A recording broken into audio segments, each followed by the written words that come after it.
discussion. Thank you for coming tonight. My name is Liam Seitz. I'm the co-president of the Hastings College Artists Guild, and tonight I'll serve as the moderator of our event. Every year, the faculty at Hastings College shares their art practice with the capstone class, senior thesis. This year, the event has been expanded to include Karissa Johnson, curator of the Museum of Nebraska Art. Okay, at the front. She will address the state of the art from a curator's perspective, elaborating on how the works of the MONA reflect the current artist's contemporary trends with ties to Nebraska. Each member of the faculty will discuss their current work and approaches to art making. Following the presentation, the panel will be open to discussions and comments from the audience. I'm joined by Josie Cooley, my co-president in Artist Guild. Josie will facilitate the event by monitoring the time each panelist presents and providing a microphone to the members of the audience who have a comment or question after the panel is finished.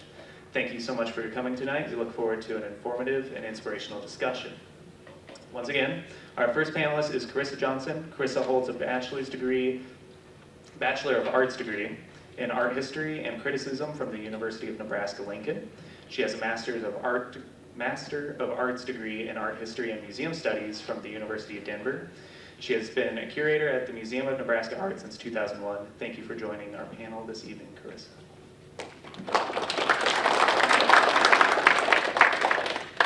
Well, can everyone hear me okay? Is it on? Are we close? Does it sound like it's making much noise?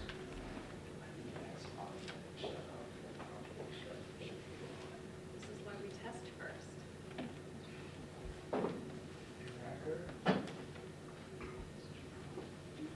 Okay, is that better? Okay, great. All right, well, hello everyone. Thank you for that introduction. Thank you all for joining us tonight for a state-of-the-art address and panel with this distinguished faculty here at Hastings College. Thank you, Jerome, specifically for inviting me to speak tonight. I have no qualms about stating that the art faculty here is one of my favorite groups of artists in the state right now. It feels like they're capturing lightning in a bottle here, both professionally as artists, but also for their students, all at the comfort of Hastings, Nebraska. I love visiting here, not just for these great people, but also for these incredible facilities. Speaking of facilities, I would be remiss if I didn't take a moment to plug my home institution as well. I currently serve as curator at the Museum of Nebraska Art, and as many of you probably know, we recently completed a $38.5 million renovation and expansion project, which opened this past spring. It was truly a transformational project, and I have included several photos from our new galleries in my presentation tonight. If you have not done so already or recently, I highly encourage you to visit the new Museum of Nebraska Art. Okay, I think that gets all of the business out of the way. So we're gathered here tonight to talk about and think about the state of art today. This is a broad-reaching brief, as the art world includes artists, collectors, dealers, art historians, and curators. For a healthy ecosystem, you need the people who make art, you need people who show art, you need the people who buy art, and the people who talk about art. My task is to give you a temperature check, especially for those of you preparing to graduate and enter the world as professional artists. My goal, and I'm sure I share this goal with your faculty, is to have you leave here asking yourself one big question. What kind of artist do you want to be? The challenge for all artists is to somehow navigate the art world and all of the financial realities of our current economic systems, while also somehow creating authentic and compelling work. So here's my assessment of the art world today. Decades from now, when art historians are able to look back and contextualize our time, I posit they will frame this era as one of great transformation. And times of great transition call for great risk-taking. But before we get to that, let's back up just a little bit and talk a bit about art historians and what we actually do. Art historians examine artistic output. There is an auto off. Art historian, come on. Yeah, I think the light is on. Hold on. Okay, we're back. No, yes, no. What about now?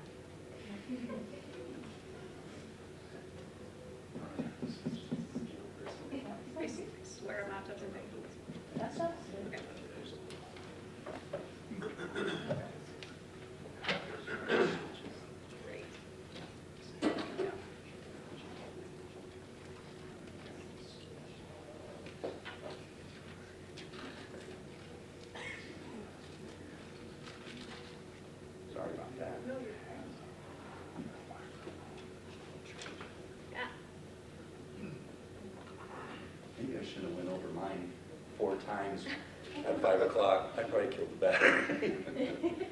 Oh, battery dead.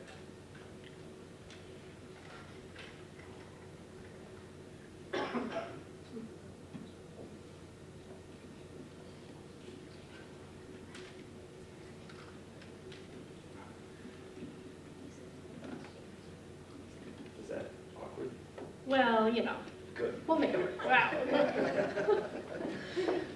Okay, we're back set, thank you. Okay, so art historians examine artistic output as unique humanistic history in and of itself, and as a parallel to humanity's cultural and social history. We're interested in how art styles and movements speak to one another and develop. Those of us who belong to the Marxist study of art view art as the product of society. And therefore, to truly understand it, we must understand the circumstances in which it was created. In this way, art becomes a conduit to study civilization's zeitgeist. What's being valued, what are the challenges facing artistic creation, and what messages are being enshrined, and by whom. Most art made prior to the last century was more of a commodity created by tradespeople when compared to the art of today. Before this rise of the middle merchant class, art was exclusively for the wealthy and most privileged among us. Art was commissioned by patrons for specific purposes, such as official portraits or religious services like altarpieces and frescoes. It was historic documentation before photography. But after the camera was invented, art no longer needed to imitate or record the natural world.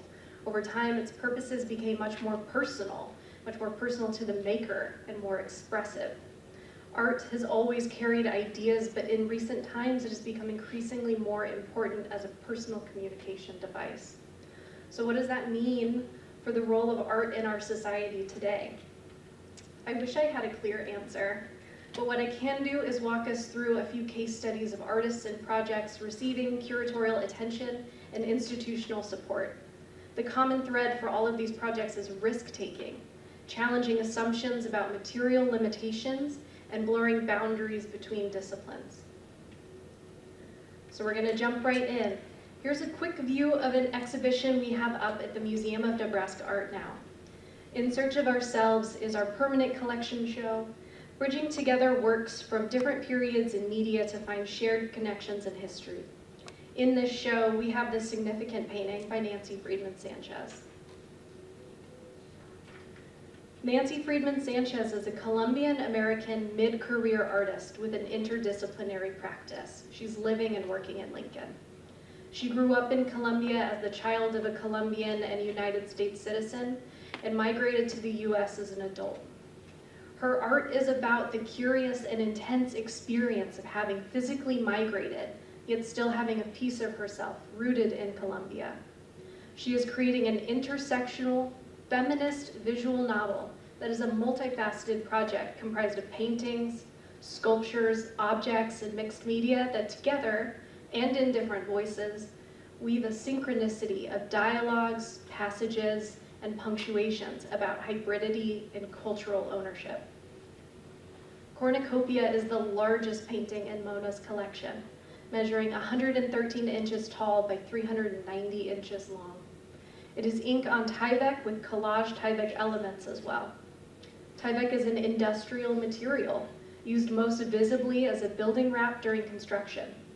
Tyvek is the brand name, but the material is made from a polyethylene fiber and it is archival. As an art material, working on Tyvek has allowed Nancy to work at such a large scale in an accessible way. To transport and store the work, she simply rolls it up into compact tubes. This ease of storage and movement allowed the museum to acquire it before we even had galleries large enough to exhibit it. Just this year, Nancy has shown this style of work at Mona, the Joslin, the Nema Center for Contemporary Art in Park Rapids, Michigan, and the Everson Museum of Art in Syracuse, New York. This painting is from chapter 4 of her visual novel. She is currently in chapter 9, which is her Dream Map in Cornucopia series. We exhibited this series at Mona this past spring in a 2-person show with her husband and fellow artist, Charlie Friedman. For this exhibition, we tacked up Nancy's paintings alongside the perimeter walls and spaced out Charlie's lifelike but oversized acorn sculptures through the gallery. The goal of the show was to emphasize the visual and conceptual connections in their work to parallel their personal histories. I would describe both their work as conceptual and narrative. Together, the show became more about the installation and the experience of seeing all this work together rather than the individual works.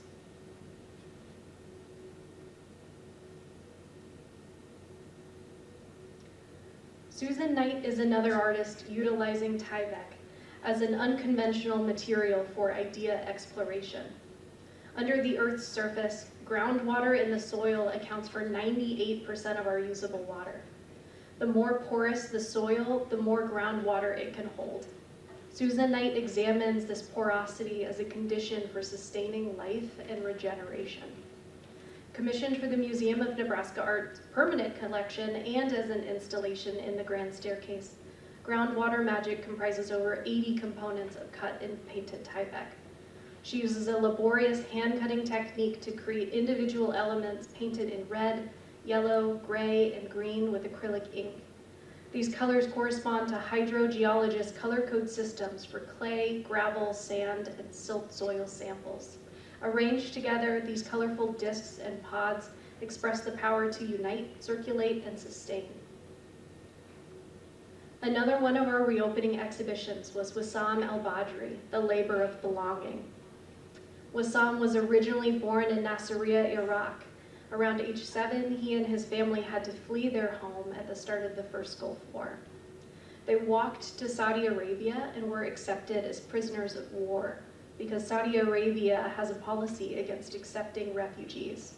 While there, Wissam picked up a camera for the first time and began using photography as a way to process the world around him and connect with others. Once his family was relocated in Lincoln, he suddenly found himself in the American Midwest, desperate to find his place. As an adult, he earned an MFA in photography from the San Francisco Art Institute and an MFA in New Media and Photojournalism from UC Berkeley. His education and life experience continues to inform his work, blurring boundaries between journalism and fine art photography and finding interest in this ambiguity and oftentimes challenging collectors and curators alike. For his project at Mona, he re-explored Nebraska as his adopted homeland, connecting with people and places by putting himself in situations to meet strangers and to find belonging.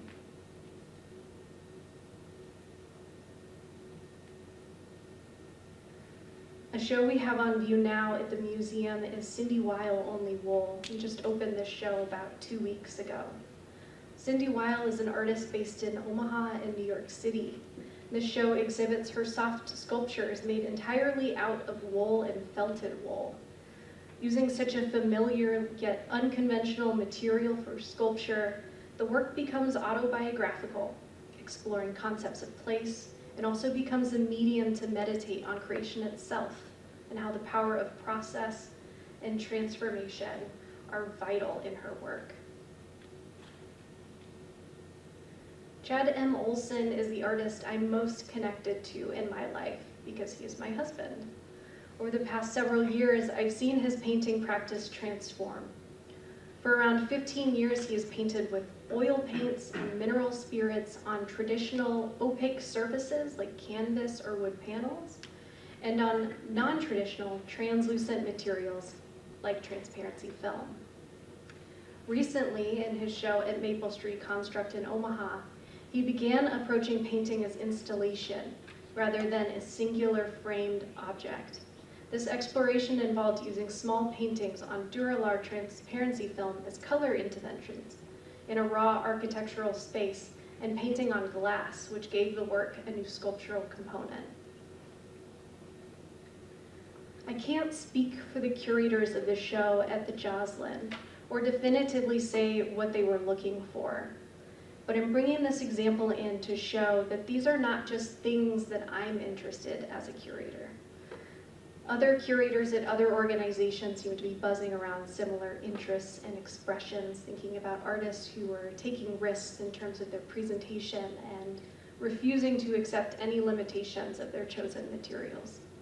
This show surveyed artists living and working in the Plains region of Nebraska, Iowa, and South Dakota, and it included artists that I've already mentioned here tonight. Wissam El-Badri, Nancy Friedman Sanchez, but many others living in the Lincoln and Omaha area, Jess Benjamin, Larry Buller, Neil Grease, Shabnam Janissari, who was a few-year Hastings College faculty, Nathaniel Rouleau, Lee Emma Running, just these really incredible artists who were really pushing on the boundaries of what they can do with their work. Sarah Rowe is a multidisciplinary artist based in Omaha, Nebraska. She is Lakota and an enrolled member of the Ponca tribe of Nebraska. She utilizes methods of painting, installation, performance, and Native American ceremony in unconventional ways. Her work is participatory, a call to action, and reimagines traditional Native American symbology to fit the narrative of today's global landscape. Her work was also included in the Jocelyn show that I just shared, and she was also a part of a group show that traveled to the Sheldon in Lincoln earlier this year.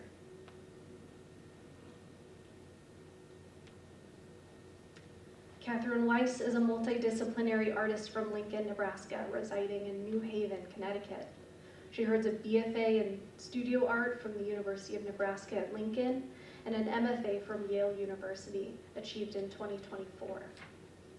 The work I'm showing on the screen is called A Great Migration and began as part of her MFA thesis show and evolved into this installation that was exhibited at the Yale Peabody Museum late last year into spring this year. Each year, over 500,000 sandhill cranes migrate to the Platte River in Nebraska. A Great Migration uses the common language describing both the movement of African Americans between 1910 and 1970 and the northern migration of sandhill cranes to explore the ideas of assimilation, possibility, collective action, and shared access across cultures. When Catherine Weiss left UNL and began attending Yale, she was exclusively a painter. After several years living and working there, she expanded her practice into what I would describe as something much more interdisciplinary, utilizing sculpture, found object, collage, and animation projection video work as well.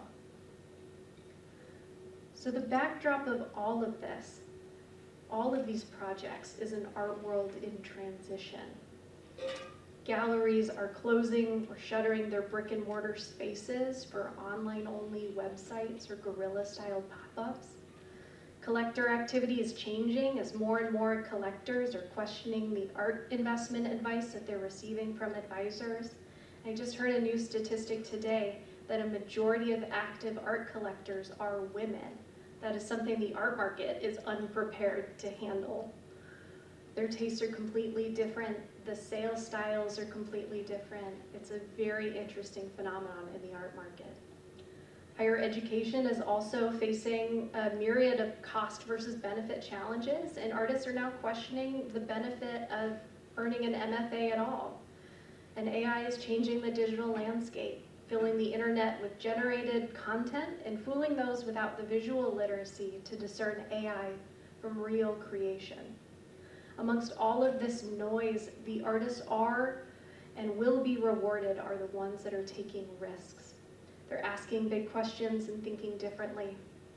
I want this to be a call to action, a call to putting in the work and making authentic work.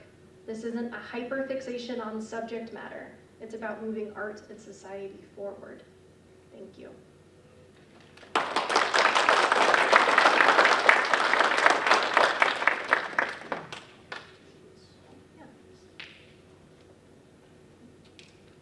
Thank you so much, Karissa. Dr. Brian Kaur, our Glassbone professor and head of the art department, will begin our faculty contribution to tonight's event. He has been on staff since 2020. Brian is a 1999 graduate of Hastings College and was awarded a PhD from the Australian National University.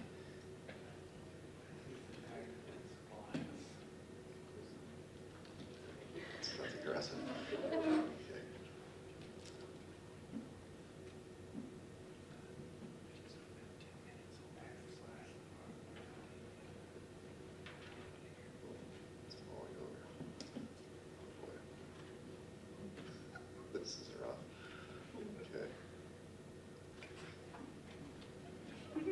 Okay. Thank you all. Oh, geez, I'm sorry. It's off to a great start. I feel like a late night DJ.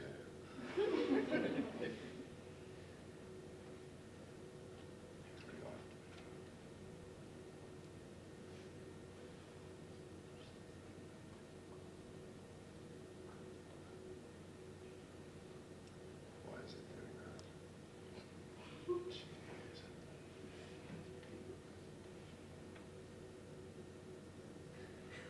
Gosh.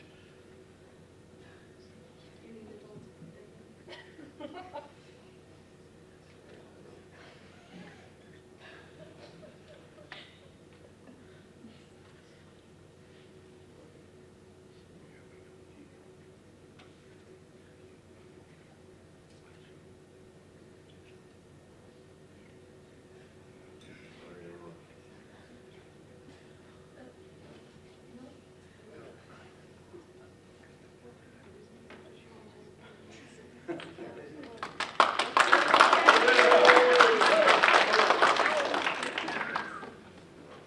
Sorry guys, give me 1 second. Go to your right corner. You're right here. Oh, okay. And then up at the corner, there's a slideshow button. It says slideshow. This one? Yeah, just press that. But how do I see my notes without you guys seeing my notes? Oh, That's what it percentage should, yeah, it should be show up. You're great, Brian. Oh. Try. There's a setting to turn on speaker notes. What's that? There's a setting to turn on speaker notes when you're presenting. I thought that's what presenter you did. I'm really sorry, everyone.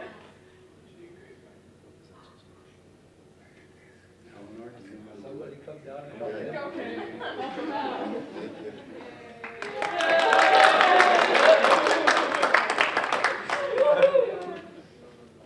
Are you timing this, Josie? I'm done.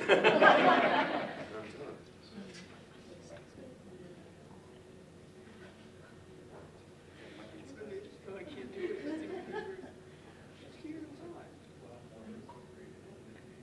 No, I think it's a whole mirror. I just gonna show what's never on your. I think it's because you're not presenting like to the screen. I think it's because you have the actual like, you have it on direct screen mirroring, and it won't work like that unless you're presenting it like differently.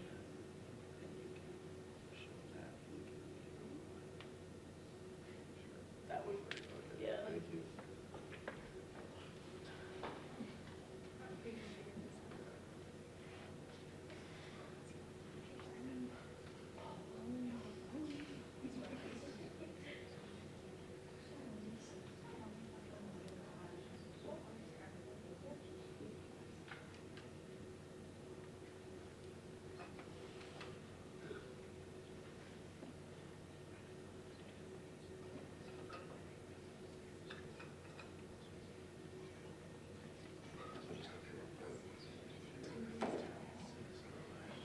Okay. And now just click the slideshow button. There you go. Yeah, we're in there. All right. Sorry for that. Okay, so just to give you guys a little bit of an overview of what I'm going to be doing, I'm going to talk through some recent work, the work that I made for our faculty exhibition last year, because that's kind of the most recent work that I would consider to be, a product of my own artwork, my own arts practice that I've done recently. So I'll be talking about the conceptual framework and influences for that. And then I'm going to change directions pretty significantly. I'm going to spend some time talking about new types of exhibition venues that I've been exploring recently, and some new dimensions of my my arts practice relative to these new venues and audiences. So, hey, okay.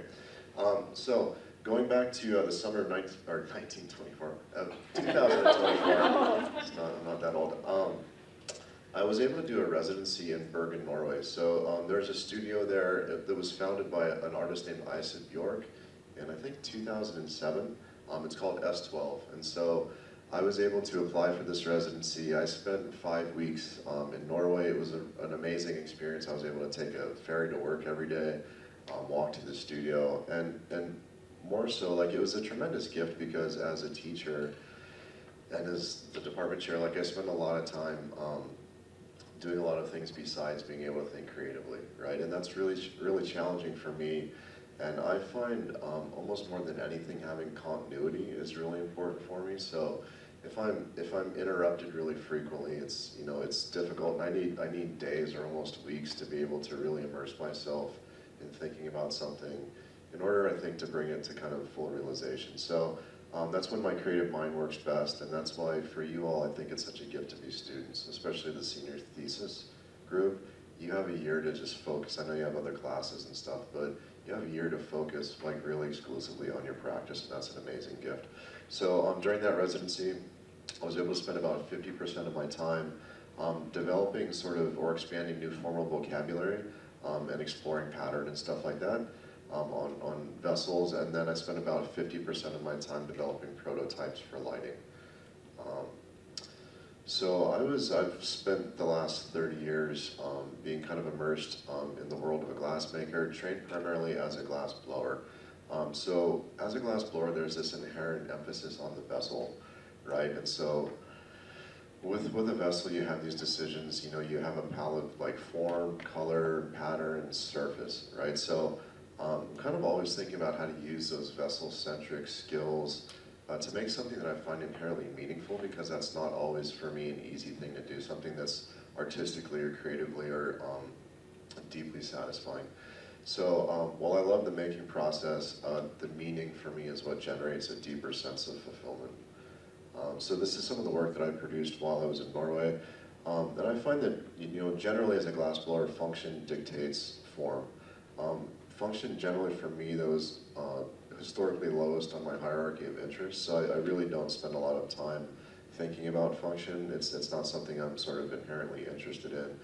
And for me, that's an advantage, because by removing that concern with function, I'm able, my formal vocabulary is able to expand, and I just I feel like I have more possibilities. So in recent years, I've had this ongoing investigation of pattern making.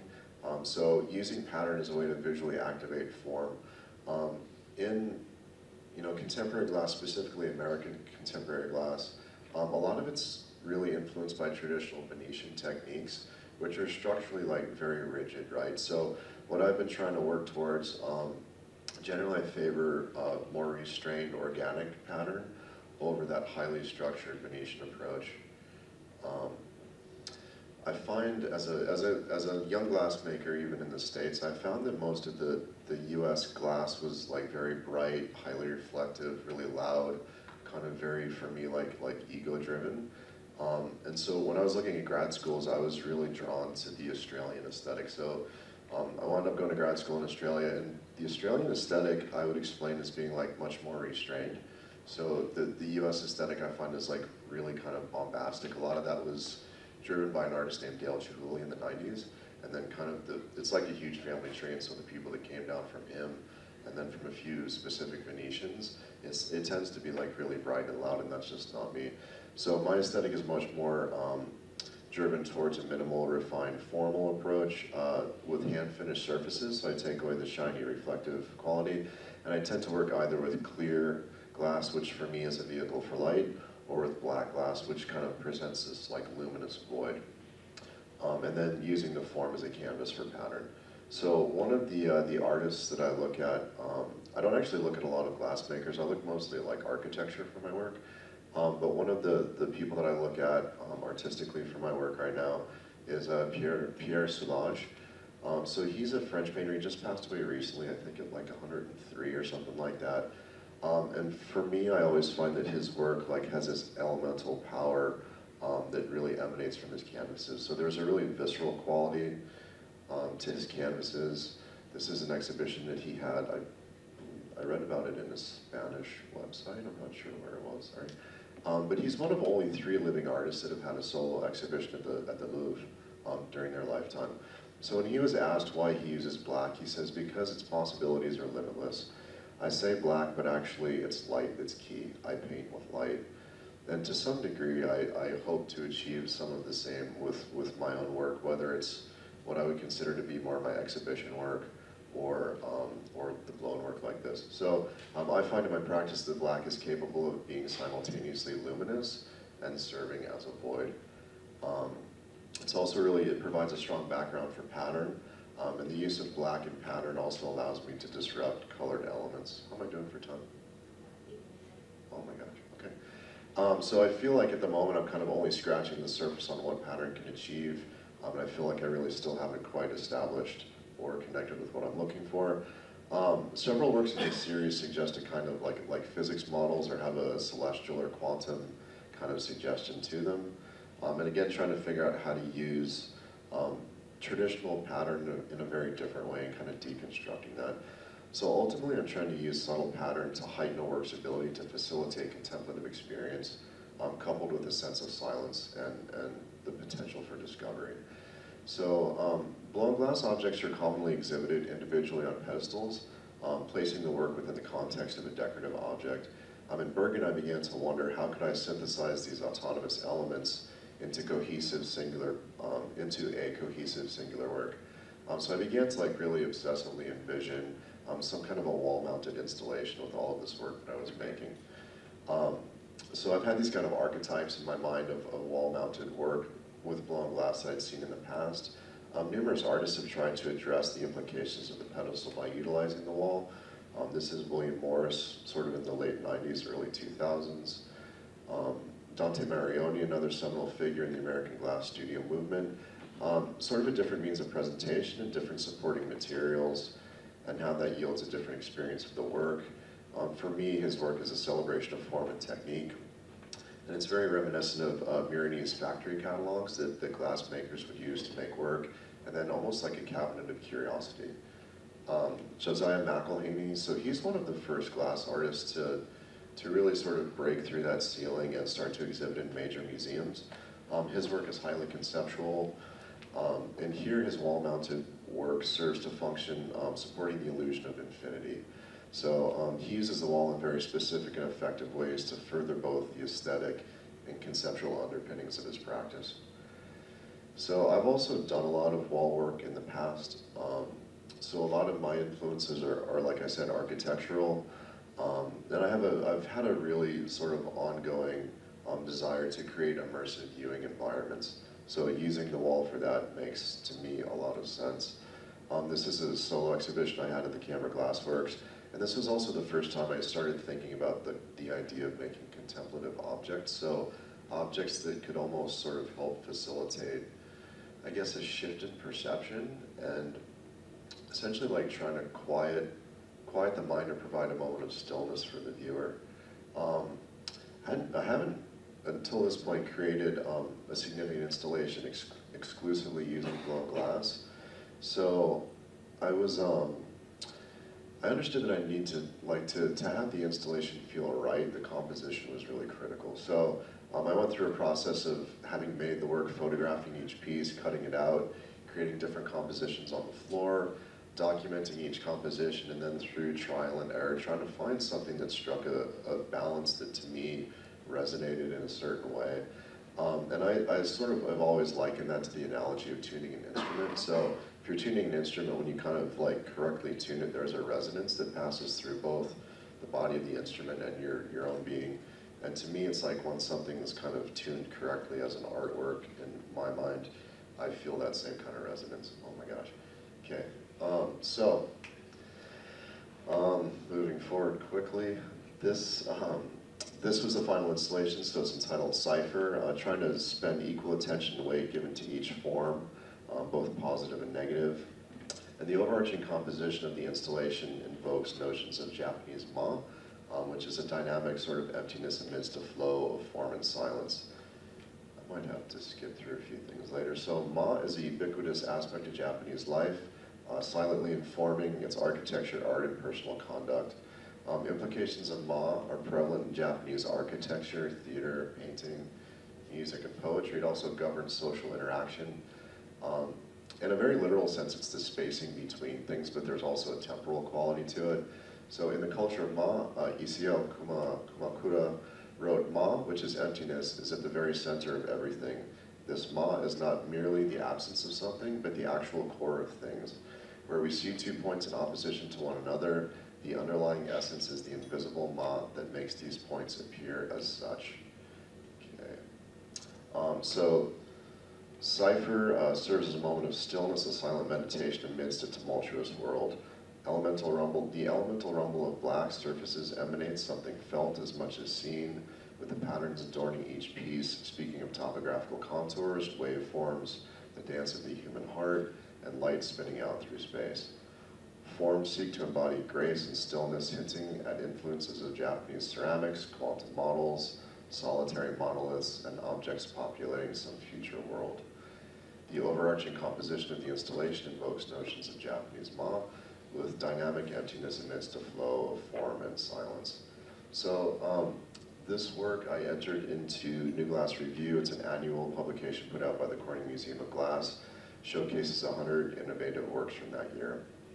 I was fortunate to get into this year, and while that was really exciting, the highlight for me was to have Thurman Statham, who's an internationally recognized artist, who happens to also live in Omaha, do the writing for it. And so he wrote, "Do these objects speak? Do they hum, murmur, or echo some ancient resonance? Each form feels like a vessel of sound carved from silence. Their presence is quiet but commanding, dark silhouettes poised delicately in space. This collection is as much about absence as form, the negative space sculpted by distance and shadow.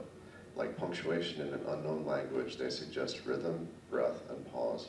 Together, they create a silent score, one we can feel more than hear. The conversation is subtle but persistent, waiting for us to lean in and listen." So for me, that was really fantastic.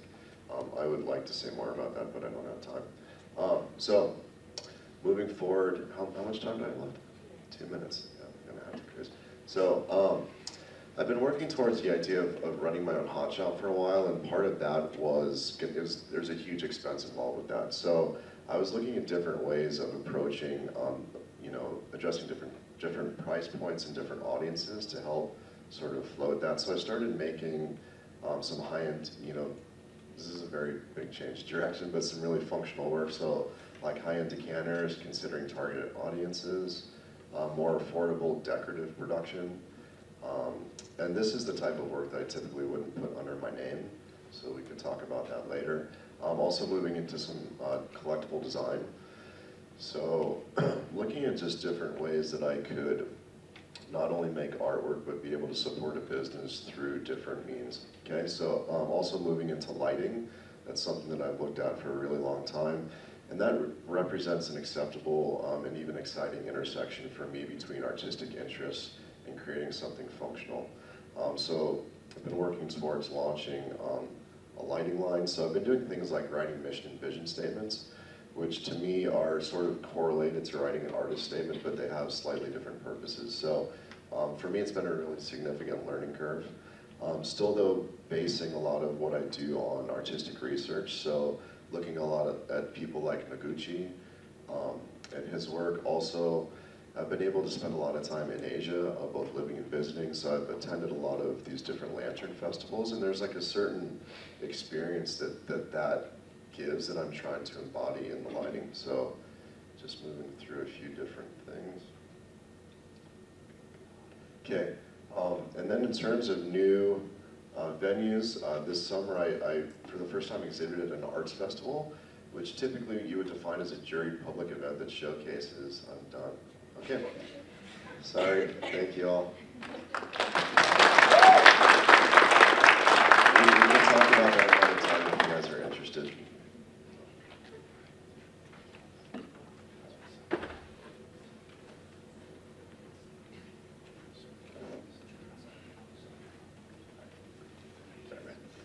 All right, thank you, Brian.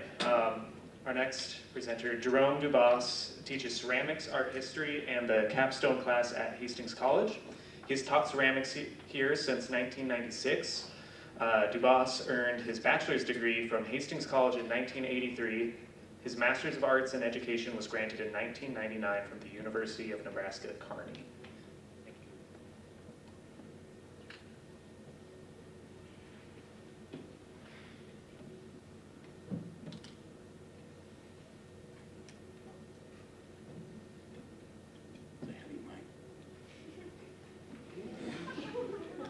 I don't think I can do 3 many things at once, so.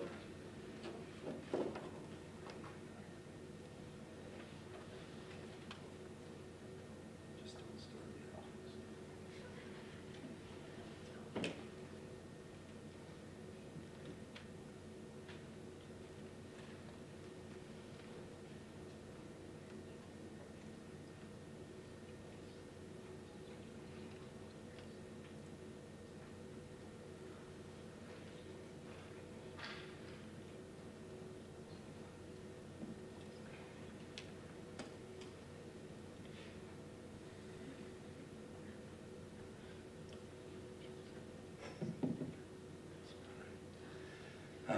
The arts, the humanities, the social sciences, and the natural sciences are powerful instruments we use to understand the human condition, all alive and well on the Hastings College Liberal Arts campus. Visual art is a discovery tool attempting to clarify the time and place we live in. The visual arts take on the responsibilities of contributing to and fostering cultural identity. Fine artists in pursuit of making high art assume the duty to be a barometer and commentator of the here and now. How do I contribute to the facet of the state of the art? Tonight I will focus on how I develop my ideas through social and political issues, the role of the figure in historical and contemporary art, and using clay as my expressive medium of choice. Let's start by looking at the role of politics in today's art. Many factors influence the direction of contemporary art. Social and political issues are among these influences. Mind you that politics in art is twofold. First, when subject matter addresses social and political themes, and secondly, the politics and the institution of the artistic community. This can include arts management, institutional power, and the influence of media. Who has the power to decide what we are looking at in art galleries and museums? I'm so pleased that Karissa Johnson agreed to participate in tonight's event and address this force in the art world. To keep my artistic practice current, I examine work being given critical success by their inclusion in major exhibitions and museums. For instance, the biennial exhibition at the Whitney Museum of Contemporary Art in New York is an influential indicator of the contemporary art scene. The Whitney organizes an exhibition that represents the diverse artistic achievements of American art at the present moment. I've been to several of these exhibitions, and when I can attend, I read reviews of the show. The last exhibition was noted for its strong emphasis on politics, both in the content of the work and the mechanics of how and why it was selected. It showed a preference for the political art and the propagandist, but was criticized for the selection process. Though sometimes controversial, I find it to be a valuable means of insight into the state of the art. Art making fits into a specific subgenre when working with clay. In this piece entitled Curiosity in the Four Healings, I employed symbolism and figurative work to address social and political issues. These sculptures weighed in on the healing of politics and the wealth gap, spirituality and organized religion, the environment and climate change, and the precarious nature of modern living and its effect on mental health. A reference to Greek statuary and Renaissance portraiture inspired me to make these larger-than-life portraits. Okay, that's what, yeah. When looking at this first sculpture entitled 45, I use symbols to invite inquiry by the viewer. Why is half the sculpture white and half the sculpture gold? Why a veneer coating of pure porcelain? Why does Trump have on a toga and a disgruntled look on his face? Is the sculpture addressing our political climate and the widening wealth gap? Here are my answers. Donald Trump is a self-appointed emperor. Our country is divided politically and socio-economically. The wealth gap is widening, and the expression on his face is an indicator of his character. Porcelain is trying to heal his goldness. In Pope Joel the 57 millionth, why did I place the Pope's mitre on Joel Osteen's head, and why are there gold stripes on the mitre? Why is he grinning the way he is? The answers? Joel Osteen is a prosperity evangelist portrayed as a personification of organized religion. I'm depicting the hypocrisy of those that disregard the principles of their faith. It's ethically and morally wrong, thus gold stripes as jail bars. His insipid grin reflects his character as well.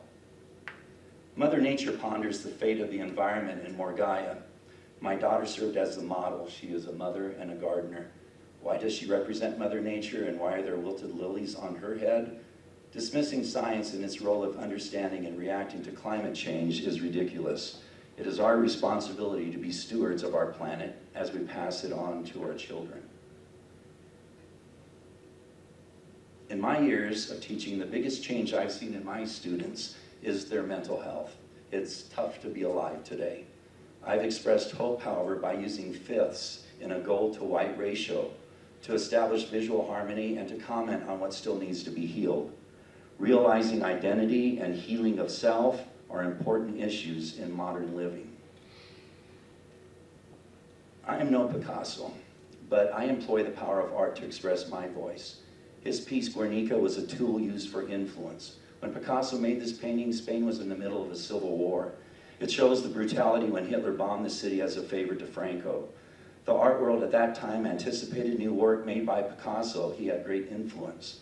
The publicity behind the painting and traveling show it was in raised funds for the Spanish War relief and brought international attention to Spain's civil war. In Professor Patrick McGowan's reading group, I was introduced to a quote that resonated with me. Besides torture, art is the most persuasive weapon. Clay artists have produced politically charged work as well.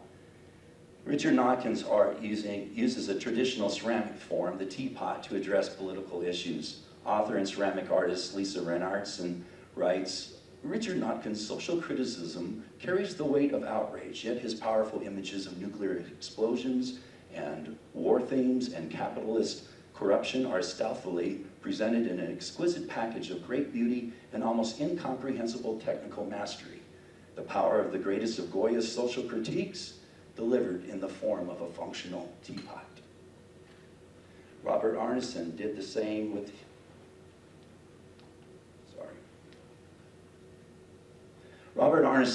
with his self-portraits. In his 1984 sculpture, General Nuke, he brings attention to the buildup of nuclear weapons and their potential for widespread destruction. The general has bloody teeth and bruised skin while resting on a bronze pedestal depicting dead bodies reminiscent of Rodin's Gates of Hell. Besides looking at the role of politics in today's art, I want to address the resurgence of the figure. Our species, being the most social animal on the planet with the insatiable need to understand self and community, assures the relevance of figurative work. But consider the opinion of Sheila Hicks, an artist born in Hastings and world-renowned as a sculptor. She had a specific disdain for figurative work. Why? The answer is rooted in modernism and postmodernism. In modernism, paring down is the aesthetic practice of reducing art to its essential elements, emphasizing simplicity, clarity, and form over representation. In postmodernism, the figure is no longer a unique creation, but a commodity, often deconstructed or recontextualized to question established norms in high art.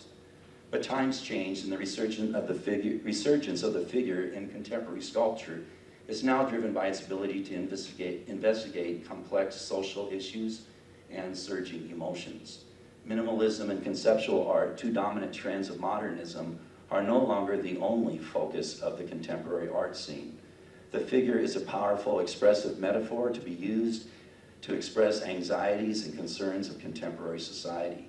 The move to include figuration in the art world, including ceramic sculpture, can be understood as a postmodern shift. In this particular piece, I'm using the idea of X's and O's as symbols of love, but also as characters in a game of tic-tac-toe. Further investigation reveals that the black corner figures are looking for answers given by the central figure. In the game, the black figures have won twice. The white figures are in disarray, much like our current political state. I sculpt singular figures, pairs, and groups to examine social issues. Singular works I create usually depict connections. To design my sculptures, I simplify the figure by fitting it into geometric shapes, usually squares or rectangles. When fabricating the sculptures, I employ the same process my grandmother used when she made pierogies, a Polish type of dumpling. I take the drawing for the sculpture and make 2 slabs of clay. In between the shapes, I stuff newsprint to give volume to the sculptural reliefs. Visually, I concentrate on space and form. I use neutral colors so that you focus on these elements and not on color. We will leave color to the painters. That was a joke. Thank you. Pairs communicate the synergy of detachment between the 2 figures. Sometimes I use circus figures to represent roles we play in relationships, particularly the antipodus who juggles another acrobat in the air. The dynamics of the interplay between figures asserting power and control resonates with me. What promotes and prevents connections? What is the dynamic in the space between our mental, physical, and spiritual being? To what degree do we connect? The use of negative space and the distance between the figures plays with the dynamics of power, control, and attachment. What connects us? What separates us? How are we the same and how are we different? And group arrangements usually involve choices, directions, anonymity, and decision-making. They represent social and cultural group interactions. They play out our social connections, be they harmonious or dysfunctional. Symbiotic relationships develop where at least one individual benefits. Sometimes the benefits are mutual, or one benefits and the other is left unaffected, or one benefits to the other one's detriment. My group sculptures can also depict a cycle and the evolution of the relationships. The figures are androgynous in order to be more universal. The dynamic space that shows separation is both symbolic and a design choice. I use simplified figures and body parts to make engaging forms that are visually exciting, as in the repetitive toes and fingers, the negative space shapes, or the mirrored outlines between the figures. The Crossroads series are designed to have the viewer reflect on times when we make choices. How are we crafting our lives? What is our destination? And what decisions need to be made?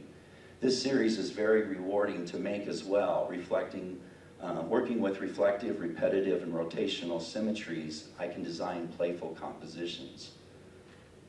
The human form serves as powerful subject matter when exploring themes of identity, when wrestling with contemporary issues like anxiety, isolation, and disconnection. Anthony Gormley's recent work at the White Cube Gallery shows the relevance of the figure when contemplating current issues. In his exhibition, Weave Works, this piece examines man in the artificial world he has created. As Gormley stated, each part of this show is an attempt to assess and reflect on our present condition, us now, the state of the art. I finished my presentation tonight with a quick slideshow of how my work has evolved in sculpture, ceramics, and two-dimensional art. Oops, maybe not. You stole my bit. I did. I like your work so much, Patrick, I wanted to take it for my own.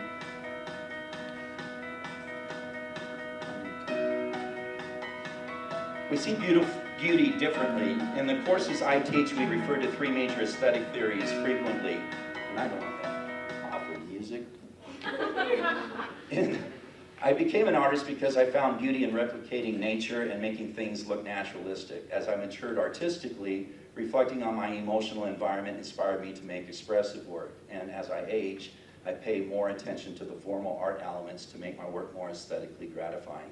In all instances, my work has attempted to reflect the state of the art at the time and place it was created in. Besides making clay sculptures, I work with other media as well. This slideshow displays how I use different media to employ the same relevance for the time and place it was created in. I ask myself when qualifying my work, did I make an object of consequence? Thank you guys for coming tonight. I hope these presentations trigger some passion and ideas in you. By witnessing this panel, you might question your practices with more scrutiny. You might contemplate a career in an art museum like Karissa or as an art historian, but of most importance, be aware of the state of the art and how the work you do or admire is contextually relevant. Please record comments or questions on the paper scattered around the room. as the night continues so that you can voice those comments to our audience later. Your voice is as important as ours. Thank you.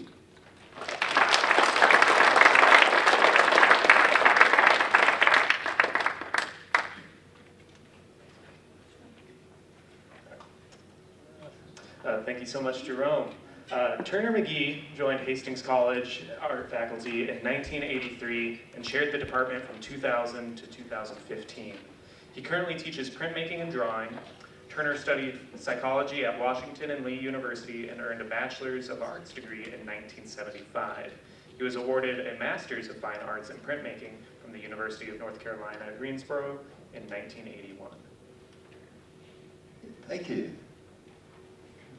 Does that mean it's safe for me to turn mine on now, Jerome? Mike Turner, I gotta find the right icon.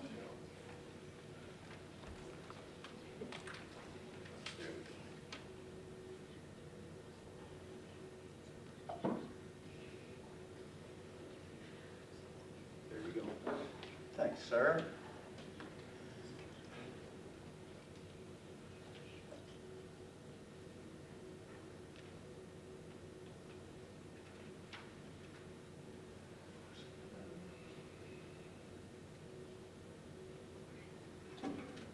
Hello.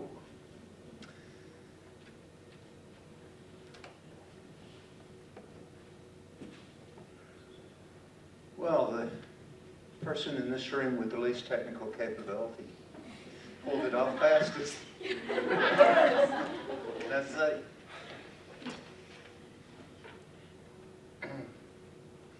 I've divided my talk into 6 portions, and you'll probably laugh because I might cover 4 out of the 6 before my 15 minutes is up. But the first section is called the continuity of time, and I'm going to speak to that very subject, but I'd like to say that the whole thing is actually about the continuity of time.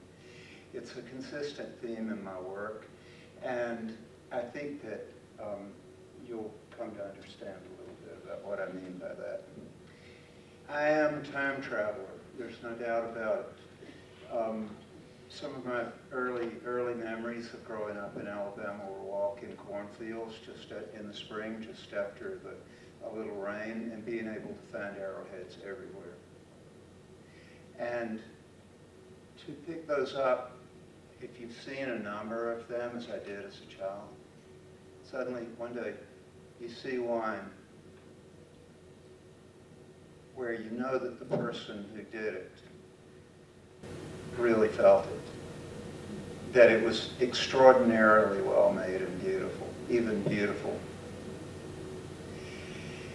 And this affected me deeply from my earliest days, and it's affecting me deeply even today. And so a lot of my work over the years has looked like ancient artifacts. And I hope that they look like possibly utilitarian items, like maybe a little ocarina type of thing, or perhaps they're ritual devices or tools for a purpose that we can't know, or a ceremony that we can't know, and that they've been in the ground for a long time. This is one of my favorite types of subjects. Oh. So another example along those lines. If you could see the shelf of the bookshelf, if you could see part of my bookshelf in my dining room, you'd see that I collect around me a lot of different artifacts. There's a tortoise shell there, a lotus pod, coral, fossils of ammonites, seashells,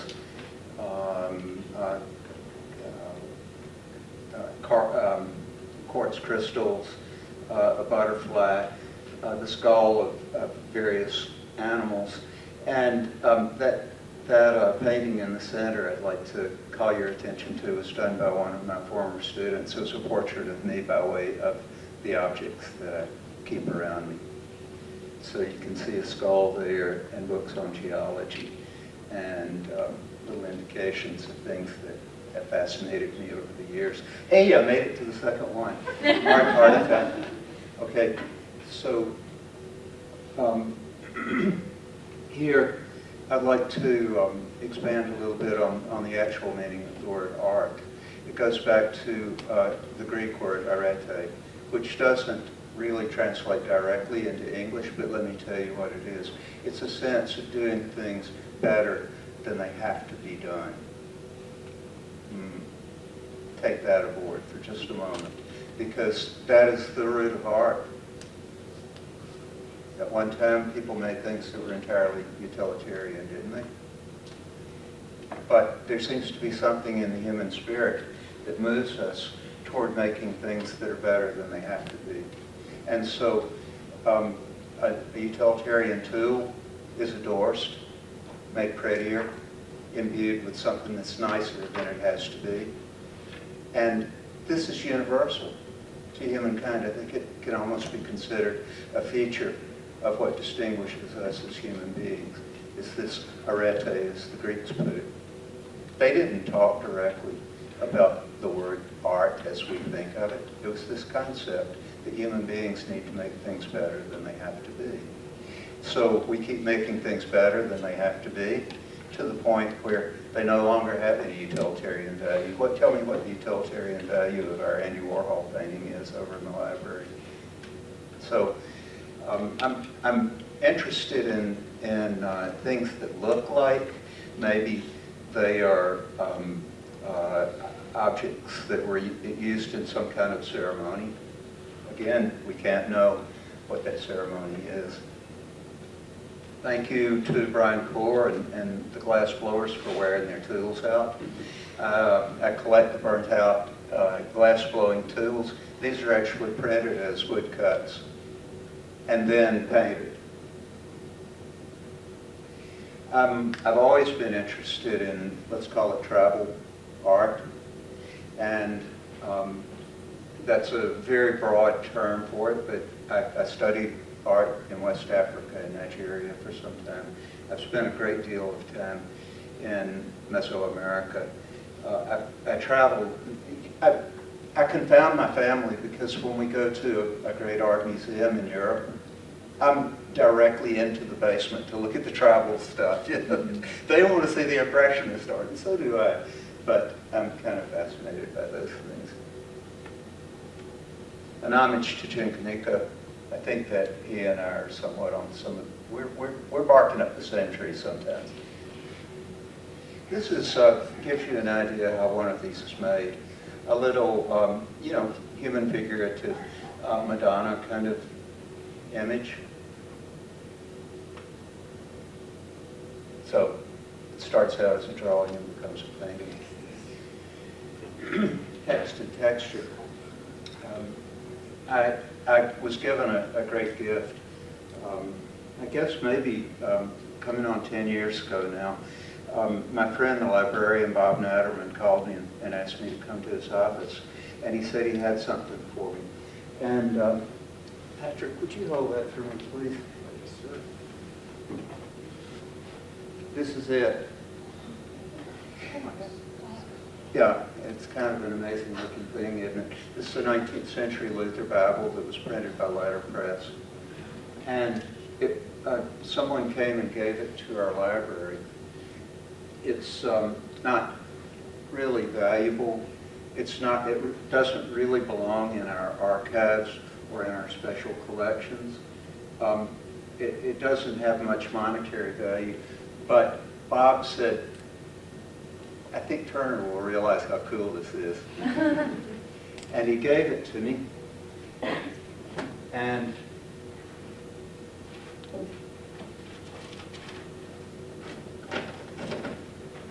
I've been deconstructing it ever since. And this is one of the main materials in a lot of the art that I do now. I think that the text itself is beautiful, the paper is beautiful, and I like to work with it. The owner of the book was named Kirk Martin.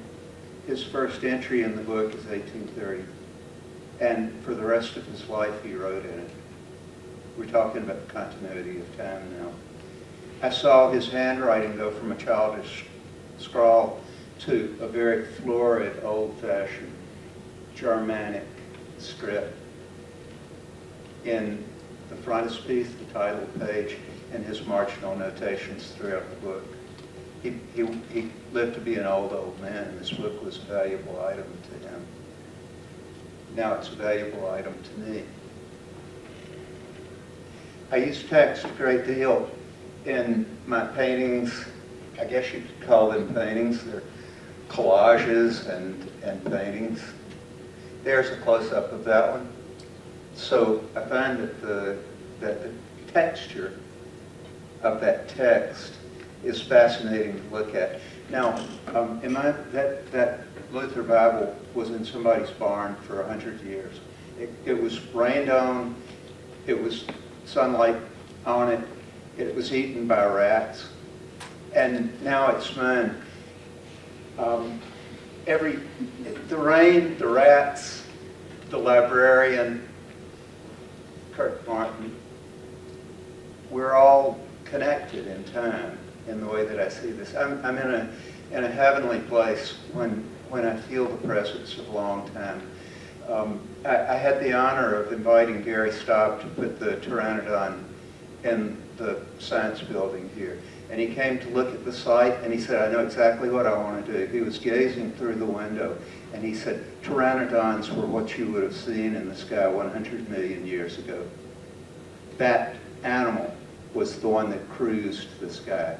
Its bones are now in the limestone bed that is 100 feet below where you're sitting.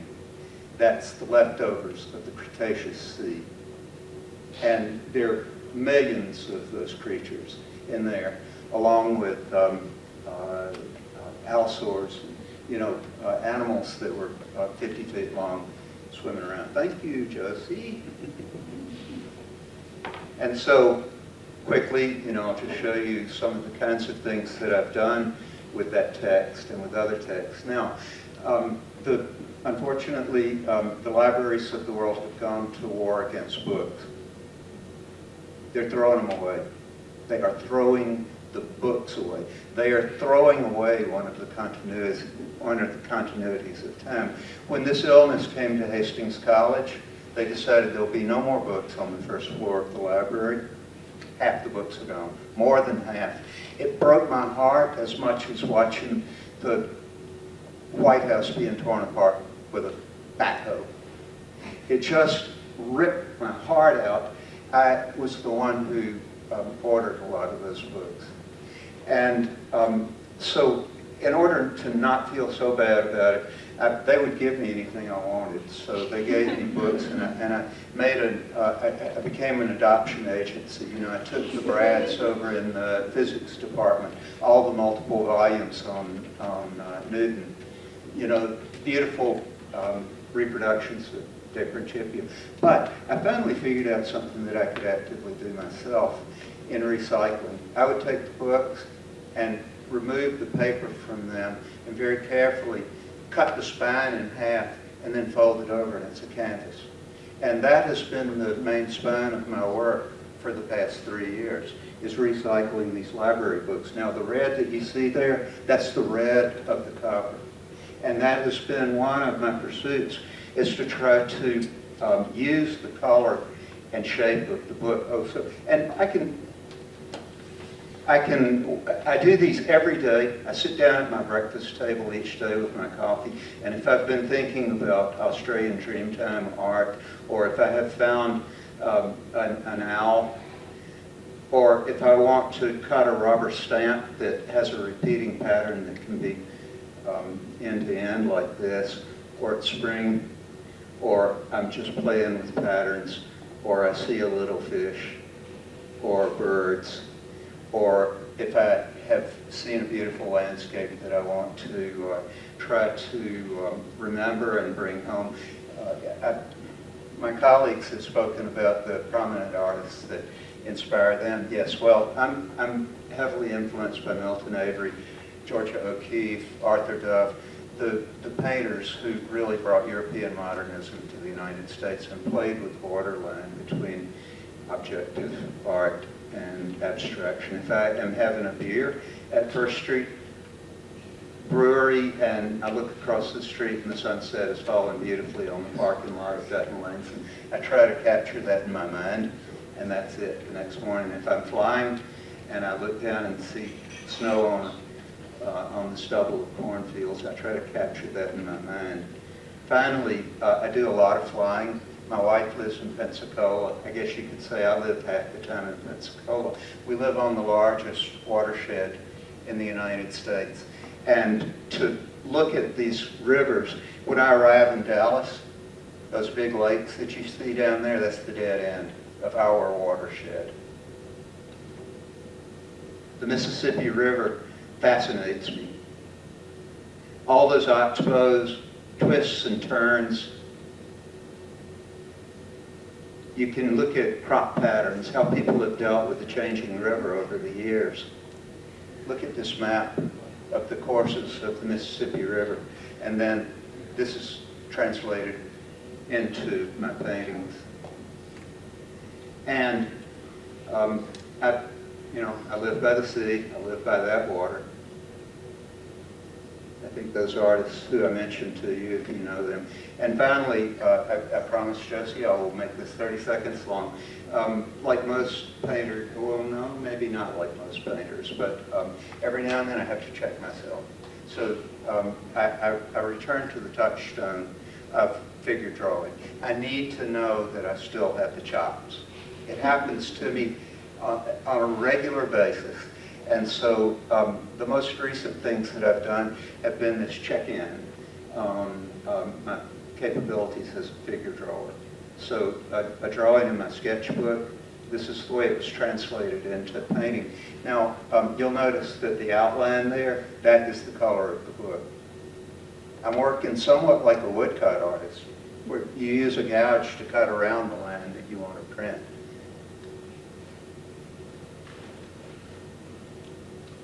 Okay? Okay, that's it. And by God, I made it.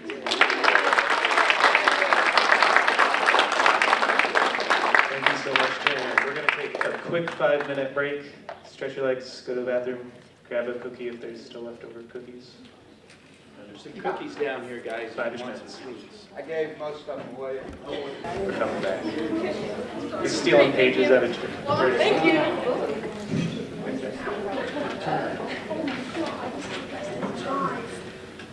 All right, so our next two presenters, I had the honor of being on the search committee for both of them, and they've just been excellent new additions to the faculty. So without further ado, our next speaker is Patrick McGuan. He earned his BFA from the School of Art Institute of Chicago, the School of the Art Institute of Chicago, and an MFA at the Cranbrook Academy of Art. Originally from the Midwest, Patrick taught at Syracuse University before joining the Hastings faculty in 2024. Thank you, Liam. Oh my goodness. I suppose this is less embarrassing than my high school battles and bands, but still holding the microphone and trying to get the tech to work. Are we, okay, here we go.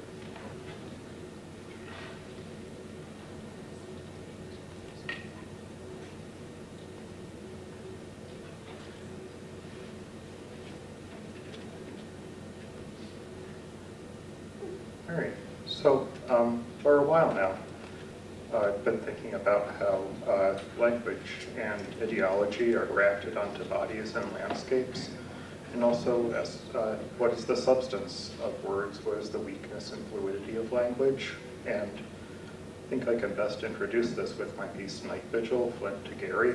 So I built a sign, kind of like the ones you see in a TV studio that light up and say applause when you're supposed to clap, except this one says moths, and I wired it so that it could hook up to the battery terminals of my friend's pickup truck. And we started at Gary, Indiana at sunrise and documented along the way. We started in Flint, Michigan at sunset, documented along the way until Gary, Indiana. And like I said, I'm interested in the fluidity and weakness of words. If this sign attracts moths, it is through no function of the text, it is just the light. And I think that sometimes when language fails or refuses to sort of walk an idea forward in a straight line, it can do a better job at embodying a loss or an absence than a literal description could. Yes, I stumble on literal. And my current body of work is looking at the ways that utopian and apocalyptic thought in early colonial America sort of shaped the puritanical relationship we seem to have to the natural world. So the thought that early colonists were creating a new heaven on earth or inaugurating like the millennium of peace, but also just reproducing a relationship of domination and extraction.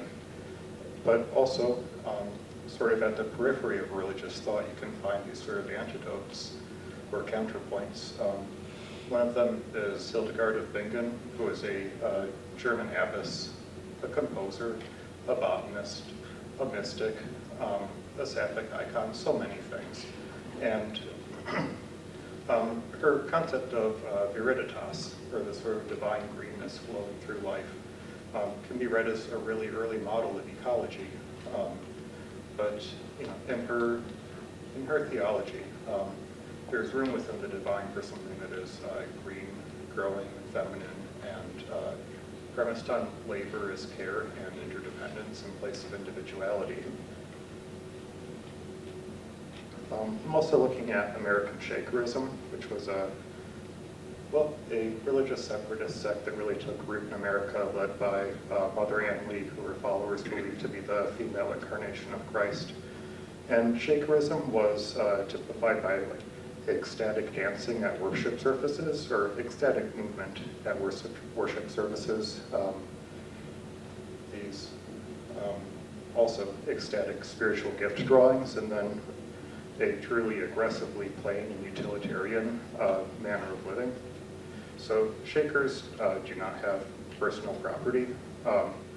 They're also a celibate sect. There are 3 of them left, and they say that the biggest barrier is actually not having personal property. It's not the celibacy that gets you. Let that be a point about modern America. But for Shakers, to build something well and unadorned and perfectly functional was the sort of highest form that their work could take.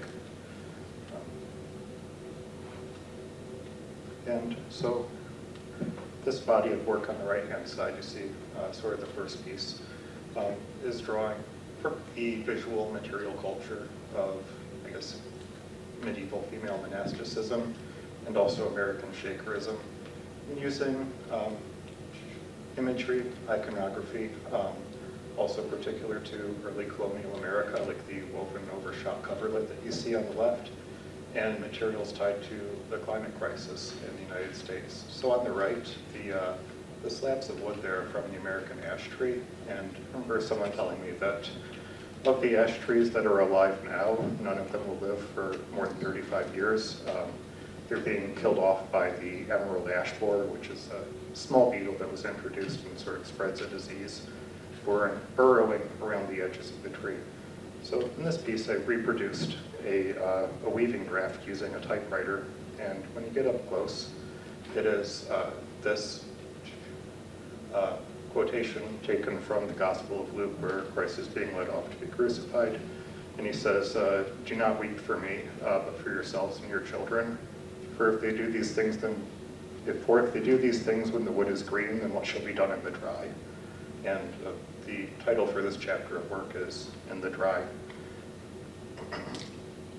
And part of my interest is looking at how language can move between material, between image, and between text without really settling on any of those.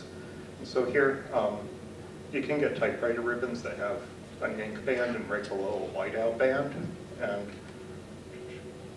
that white isn't really visible from a distance, but it becomes, legible through being actually a dense material compared to the soft translucency of the paper. And, sorry. This also has to do with, I guess, the logic or the poetics of mystical encounter. And this is to quote the writer Elvia Wilk. She says, "If mystical encounter entails a sort of spiritual transmission, The body of the mystic is the medium that registers the message. The body is the primary site of inscription. This inscription is non-transferable.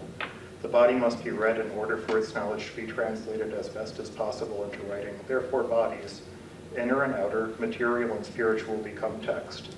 In turn, the resulting written corpus must be brought alive to become like the body it's meant to resemble. And in mystical encounter, it's something that exists outside of intellectual apprehension. And one way to look at this is in the Middle Ages, you see the side wound that Christ suffered during the crucifixion start to take on a life of its own, where suddenly it moves vertically. And if you think like, oh, that kind of looks like a vulva. No, that's actually the whole entire point.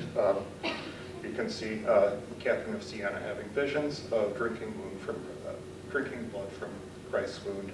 If you look at these manuscripts, some of them are discolored because you can see that people doing their devotions were taught to actually like stroke the sides of Christ's wound. And I think when you consider something like climate change, an intellectual approach is not entirely adequate, that you have to look at something physical and emotional. And well, yes, I think this gets us part of the way there. And we'll get back to side wounds in just a second. I have one. This next piece called Murmuration looks like a clock without hands and then a TV on the opposite side of the room. When you get close to the clock, you can see that instead of a pendulum movement, it has a TV antenna, or an old analog TV antenna, and then the door to the clock is two pieces of ash that were glued up together so that you can see the edge of the bark on the tree where the ash borers have burrowed in. And like the side wound, to me, this is a sort of site of intimacy and injury. And one of my sort of ongoing questions is, how do we mourn but also care for and celebrate the complexity of life in disturbed landscapes? And so here's the TV. It's playing videos of starling murmurations. Starlings being these adorable little birds that someone thought should be in Central Park because they're mentioned in the writings of William Shakespeare. And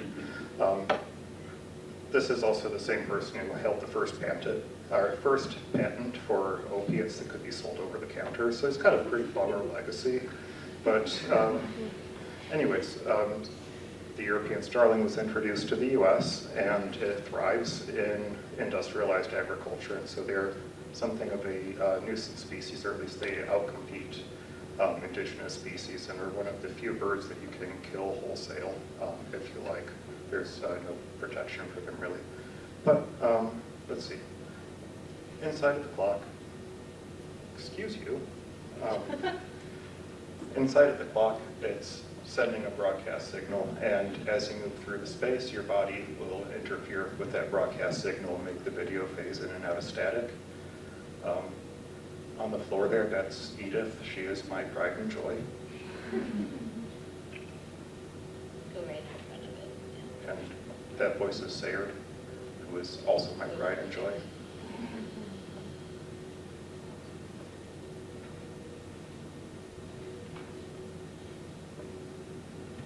And yeah, so I guess that was also looking at a way that a body could become a text.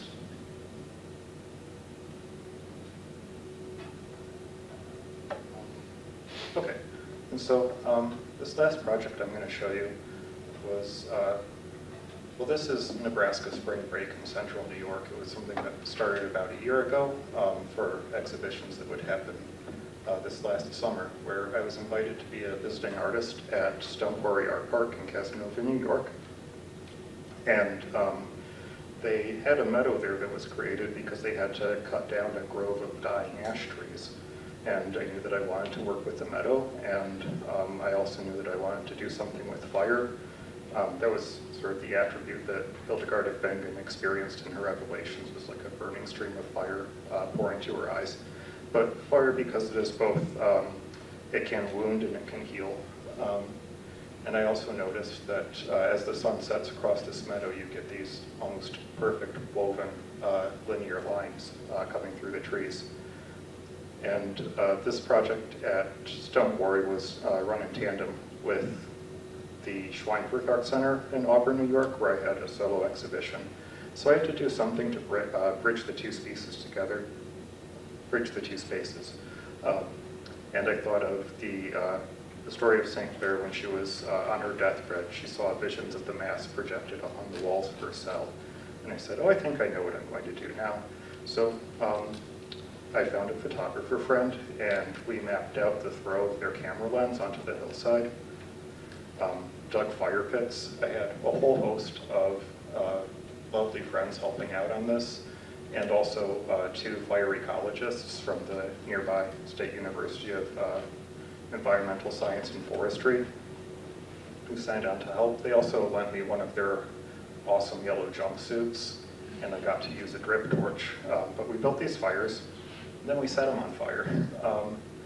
And when they started to die down, we would have to get more straw kindling and run out, shake the straw out over the fire so it would floof back up and then run out of the frame so my friend could take the next picture.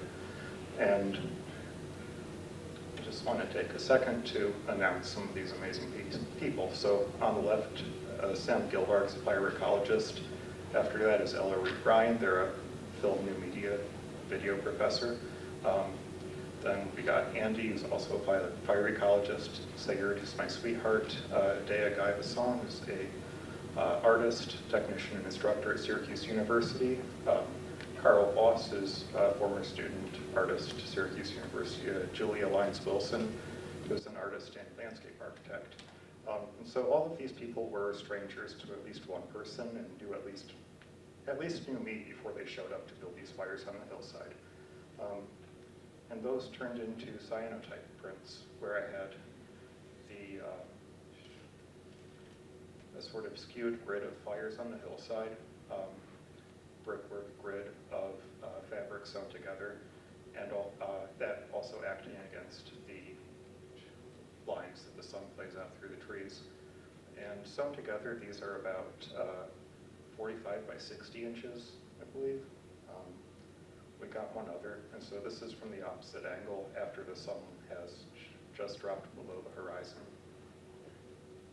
And when they're installed, they're never going to be side by side, but it's rather 2 views onto the same subject, but at different points. And I want there to be a vague sensation of one's body being crossed or dislocated, trying to apprehend the 2 at once. And so I was not finished setting the woods on fire, unlike Hank Williams, tragically. And I did one other sort of burn performance on the Stone Quarry hillside, this time working with choral singers.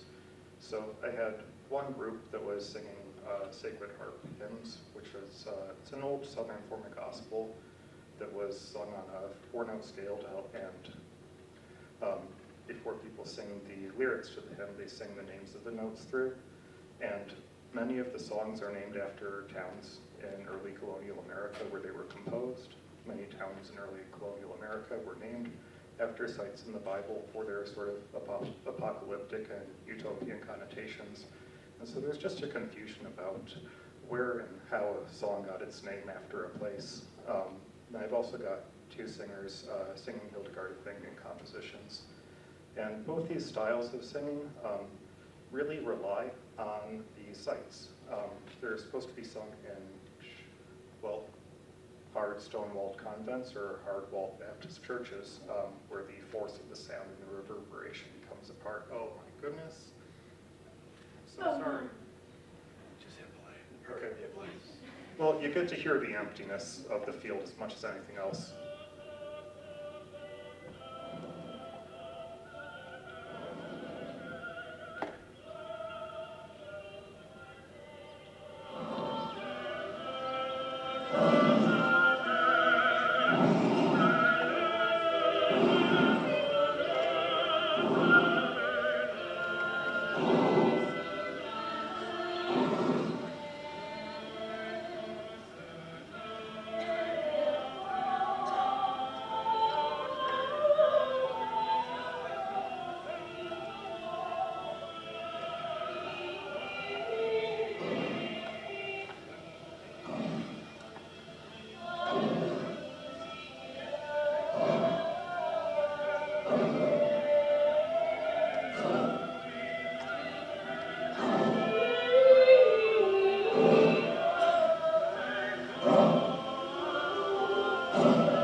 point there.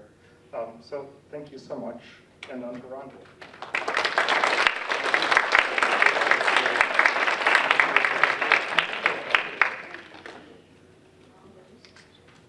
And maxing out the cord length on the microphone.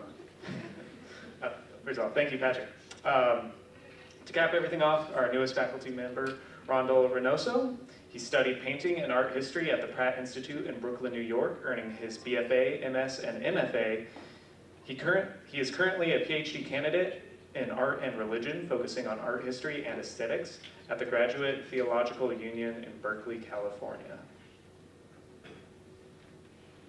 Okay, thank you. My students are going to experience something they've never experienced before, me talking for 15 minutes without making fun of you. Okay. All right, Brian had no idea about the deep existential dialogues he started in my mind when he suggested that I speak a little about how my scholarship relates to my artwork. So thanks, I appreciate that. There's a theme of liminality that winds through my life, my scholarship, and my work. My father was a first-generation Mexican-American, the son of a farm worker, who, though an American citizen, was deported with his family as part of the Mexican repatriation movement in the 1930s. He ended up attending law school, heading California Rural Legal Assistance, where he won 5 lawsuits against Governor Ronald Reagan, worked closely with Cesar Chavez and Dolores Huerta, was the first Latino in the California Supreme Court, served as vice chair of the U.S. Civil Rights Commission, and was awarded the Presidential Medal of Freedom. My mom was born in Detroit, lived for several years basically as a street kid there, but grew up in the Appalachian Mountains, mostly in the Appalachian Mountains of East Tennessee. I grew up in California, not in a big city by the beach as most people imagine when they hear California. I grew up in the country participating in 4-H and FFA. Yes, I am an FFA marketing team state champion. We lived half an hour from a town very much like Hastings, Nebraska, where we went for medical appointments and to buy clothes. I was a country kid, just as comfortable mucking cow manure as being in the halls of political power. I was also a 6'5", gray-eyed, light-skinned, half-Mexican kid playing basketball with my Anglo friends. Honestly, despite a heritage that prompted a Chicano studies professor at UCLA to call me Chicano royalty, I felt far more Anglo. My dad worked a lot, and it wasn't until adulthood that I began to identify more with my Chicano heritage. Our family also attended a very small Southern Baptist church. When I say small, our family of 6 doubled the size of the church. I did not know that other evangelical households saw Ronald Reagan as a hero, not a villain. I started college as a double major in economics and philosophy, planning on attending law school, but through a series of unfortunate and fortunate events, switched to painting and made a big move from 30 acres to Brooklyn for art school. So there I am, a white Hispanic, a liberal Democrat attending a conservative Baptist church, making art rooted in my political and theological beliefs at a secular New York City art school where there was an audience for the politics but not for the spirituality. While earning my MFA, I also earned a master's in art history, then after teaching for several years, went back to work on a PhD in art and religion. My life exists at the often uncomfortable junction of artistic practice, art history, philosophy, religious studies, and theology.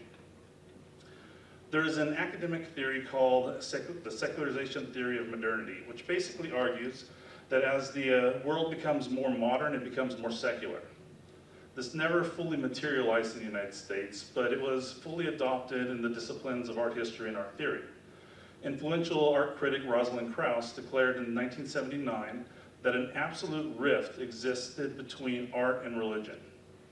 James Elkins, the prominent art historian from Chicago Art Institute, wrote a small book in 2004 called On the Strange Place of Religion in Contemporary Art, where he confidently declared sincere religious art has no place in the art world.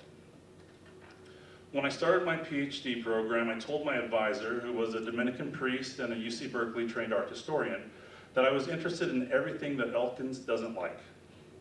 When most people think of modern religious art, wasn't reading my notes. When most people think of modern religious art, they think of artists like Warner Sallman and Thomas Kincaid, or maybe even worse, the Precious Moments Chapel by Samuel Butcher. But that is not primarily what interests me. My dissertation does not ignore Solomon, Kincaid, or Butcher. Solomon's work has been reproduced more than 1 billion times. And during his prime, Kincaid was the most profitable artist alive. However, I am more interested in ideas like the move away from a classical notion of transcendent beauty to an egocentric notion of the sublime by the mid-20th century. I'm interested in art as both a theological and a devotional act, a prayer. I'm interested in the history of the church turning its back on art and art turning its back on religion. I'm also interested in the neglected history of art and religion, especially Christianity in the 20th century.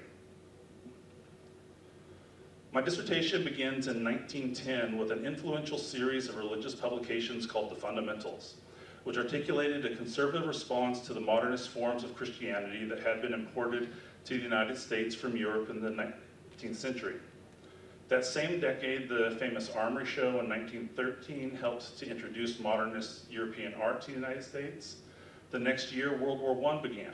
When the US joined the effort in 1917, the modernist angst that had replaced Enlightenment hopes solidified in the United States. But modern art was not truly as bifurcated as Krauss or Elkins indicate. From 1929 to 1943, the founding director of the Museum of Modern Art in New York was Alfred Barr, an observant Christian and son of a Presbyterian minister, who at times wrote about art using Christian themes, arguing that art teaches us to love that which is different from us. Barr was also one of the founding members of the Society of Arts, Religion, and Contemporary Culture, ARC. ARC included such notable figures as theologian Paul Tillich, religion scholar Joseph Campbell, and artist Robert Motherwell. Barr saw an inherent and vibrant spirituality in mid-century movements such as abstract expressionism, advocating for them over what he called the saccharine vulgarity and banality of Warner Solomon. Oops. Robert Rauschenberg, most known for his combines shown on the right, was raised in a conservative Church of Christ family in Texas and wanted to be a preacher when he was a kid. His first show included titles such as Eden, Trinity, Crucifixion and Reflection, and Mother of God, here in the upper left, is the only piece surviving from the exhibition. His next series of works, the White Paintings, were made during what Rauschenberg called a religious period of his life. They used religiously significant numerology, and gallerist Betty Parsons wrote about the exhibition in explicitly religious language. Despite Rosalind Krauss's declaration of an absolute rift, the 1980s showed something different. Andy Warhol, while noted for living a lifestyle quite different than that promoted by Jerry Falwell's Moral Majority, was also a devoted Byzantine Catholic who attended Mass multiple times a week and produced many overtly religious works from 1981 until his death in 1987, including these Last Suppers on the left here that are 30 to 40 feet long. Andreas Serrano gained fame in the 1980s for his controversial photograph Piss Christ. But Serrano considers himself a Christian artist, and for him, this photo in which the crucifix is photographed submerged in urine is a meditation on the vulgarity and physicality of the crucifixion. That doesn't even address the references to Catholicism in Kiki Smith's works, such as in this piece, Virgin Mary, which grew out of her mother's fleeting embrace of Christianity during Kiki's youth. Jeff Koons's campy yet stinging references to Renaissance Christian art in pieces like Christ and the Lamb, the sudden rise and influence of outsider artist and country preacher Howard Finster, who caught the attention of REM, the Talking Heads, and artist Keith Haring, or the profound integration of Quaker spirituality in the work of James Turrell. In the generation before me, many artists such as Bruce Herman, Makoto Fujimura, Edward Nippers, Mary McCleary, and Sandra Bowden have sought to do exactly what Elkins condemned, give religion a place in serious contemporary art. These issues inspire my scholarship in large part because they are the same issues I pursue in my artwork. The overarching question in my artwork is, what does it mean to be human? I think that is also at the heart of all religious and philosophical questions. I tend to have series of work that I stay with for decades, working in and out of ideas and back and forth between ideas. So I'm going to limit myself to looking primarily at works from my last 2 exhibitions with brief reference to a related series. Sorry, I'm pausing because my paintings often project not that great, and that is happening, so, okay.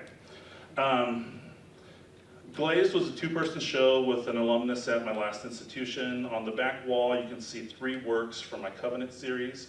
These works employ imagery that I first started using in 1997. Ooh, sorry, that's not what they look like. The forms reference the way social groups form and move and is tied to the concepts of homophily and heterophily, the love of those like us and those unlike us. While homophily can lead to prejudice and social tension, it doesn't have to. Tonight, we are all associating with people like us, at least in one way. We all appreciate art, or our professors made us come, it's also possible. On Saturday, 85,000 people will gather in support of Nebraska football. We tend to spend time with others who are like us in some way. The series is titled Covenant as a reference to the promise of God after the flood specifically, and more broadly, to all the covenants between God and humanity, covenants that are ultimately all about the promotion of human flourishing. These 6 paintings from the exhibition are part of my Things Eternal series. The circular forms originally entered my work almost 20 years ago, representing our imperfect understanding of God. The circles are often incomplete as they go off the canvas and are never perfectly round. As the work evolved, the circles also came to represent the Imago Dei, a theological term referencing the image of God in humanity, the fact that humans have moral and spiritual agency. These paintings, like the Covenant series, are made through a layering process of chalk pastel and matte medium, creating numerous translucent layers. There's a visible physicality as the viewer can see through what is typically 15 to 20 layers. These are painted flat, and the paint drips over the edges of the canvas, highlighting the objectness of the paintings, which, working with the seductive texture and translucent layers of the pictorial plane, creates a simultaneous awareness of the 2-dimensionality and 3-dimensionality of the work. For me, the emphasis on the paintings as both a 2D and 3D object functions as a metaphor for the dual corporeal and spiritual natures of humanity. When I make these paintings, the last paintings, I have extra paint left on my brush, and I wipe that on paper that I have hanging on my studio wall. The dripping paint is thick and brightly colored, originating beyond these pieces of paper. The line work grew out of doodles I would make during church services. This series, entitled Collaborating with Providence, references the way that we as humans interact with greater forces, whether that of providence in a spiritual sense, or the overwhelming external force of government or culture more generally. My most recent exhibition was Layers of Legacy, which paired drawings my father made on his legal notes when he was on the Supreme Court with paintings I made in response to his Alzheimer's disease. I have about 80 of these drawings. You can often read the name of the case along with notes he took located right next to the drawings of lawyers arguing before the court or teens sitting on the gallery or sitting in the gallery at the hearing. My dad passed away from Alzheimer's in 2021. Someone with Alzheimer's loses themselves. Who they are is back there somewhere, but generally inaccessible. The connections they make with the memories they can access are often thin and not fully coherent. These paintings have full paintings behind the white surface. Particular moments in the original layer are selected and preserved as the rest is covered in white. Then thin lines are drawn in a way that may or may not seem logical, connecting the forms. As I worked on this series, it occurred to me that memory works in the same way, even for those of us without Alzheimer's. There is a full life, most of which isn't remembered. Certain memories are highlighted and we make connections, producing the composition of our lives. This series is titled In Remembrance. a reference to remembering my father, to the fact that we as humans are our memories, the fact that we as humans are our memories and how we choose to connect those memories, and to the Eucharistic words, "This do in remembrance of me." I didn't look up at all, so I have no idea how I did time-wise. You have 40 seconds. 40 seconds? Yeah. All right, who wants me to make fun of them? No? Okay.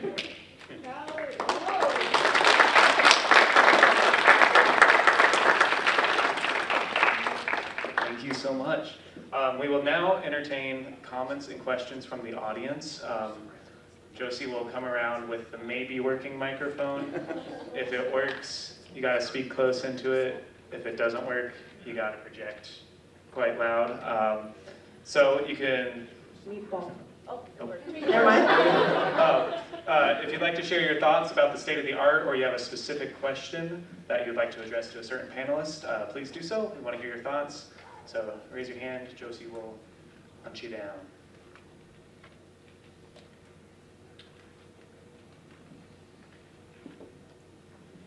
Hello.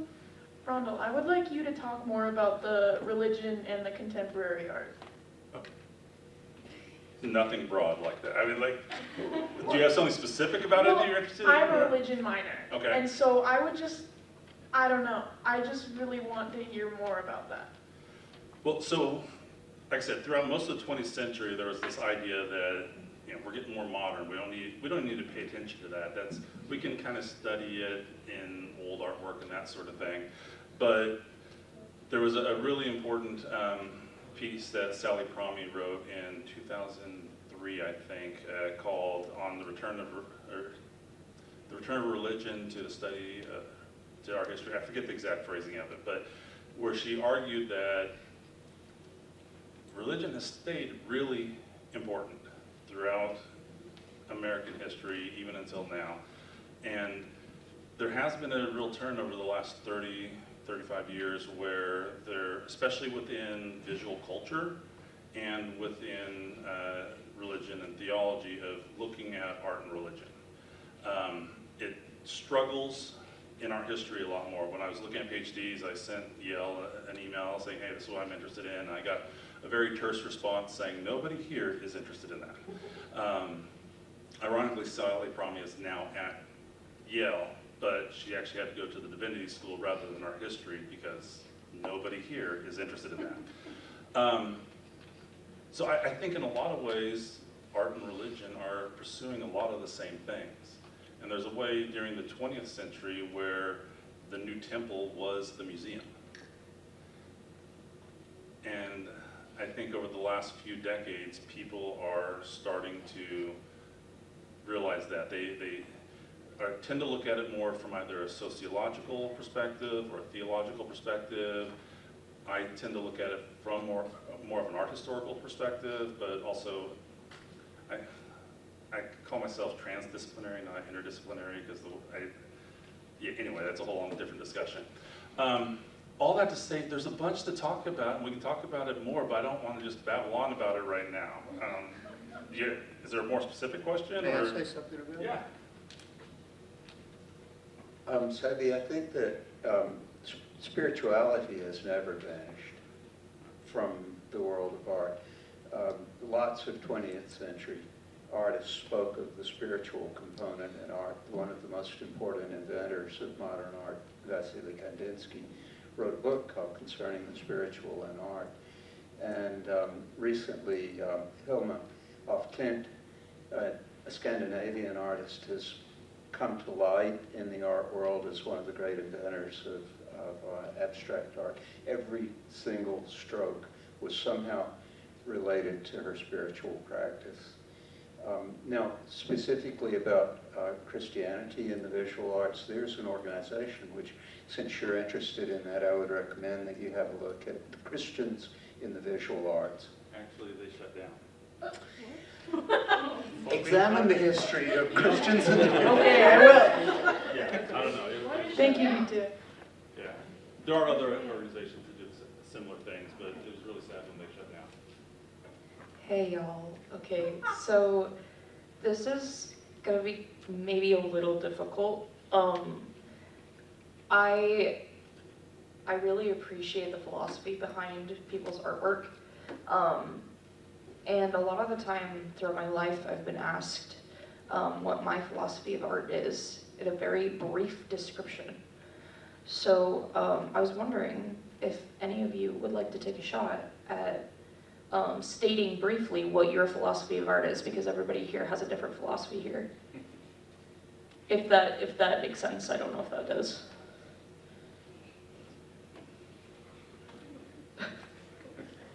No? Okay. All right.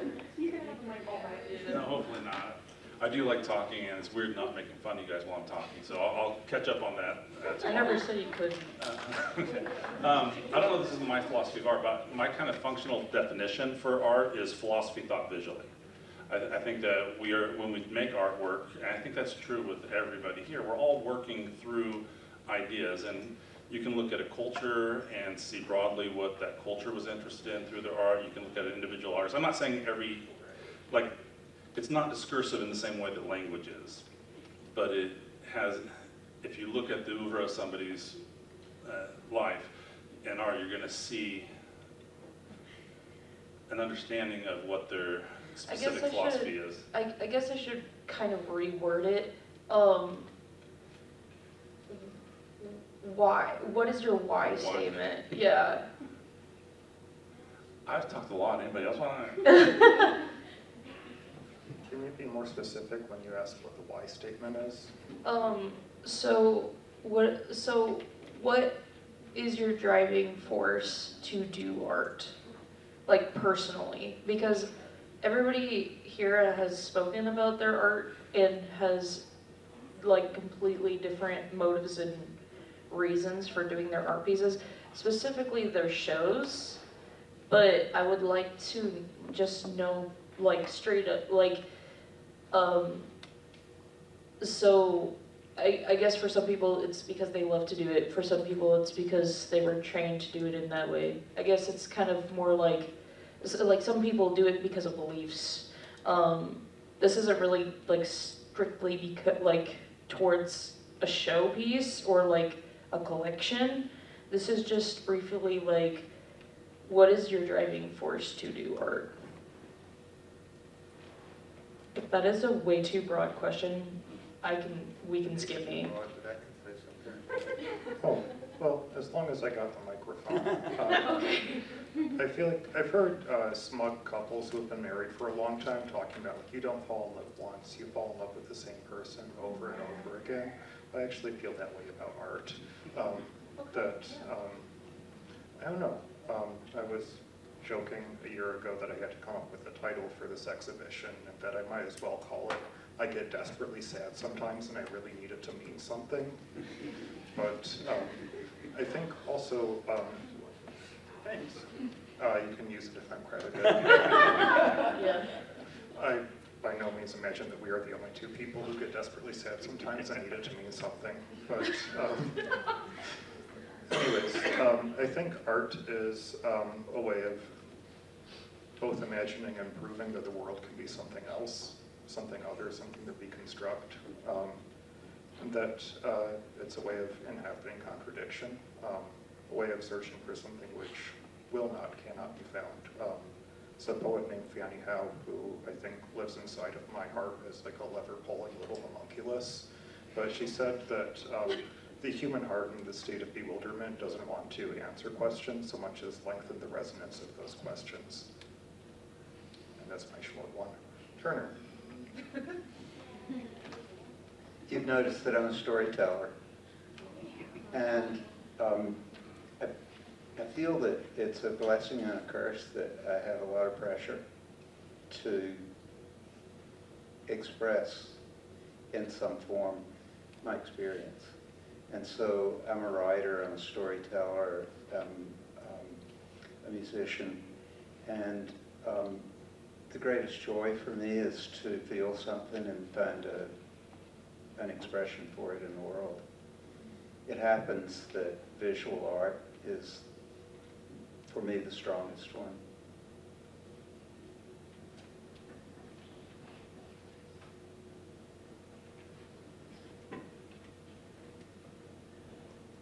something I really believe a lot when I think about art has consumed my life.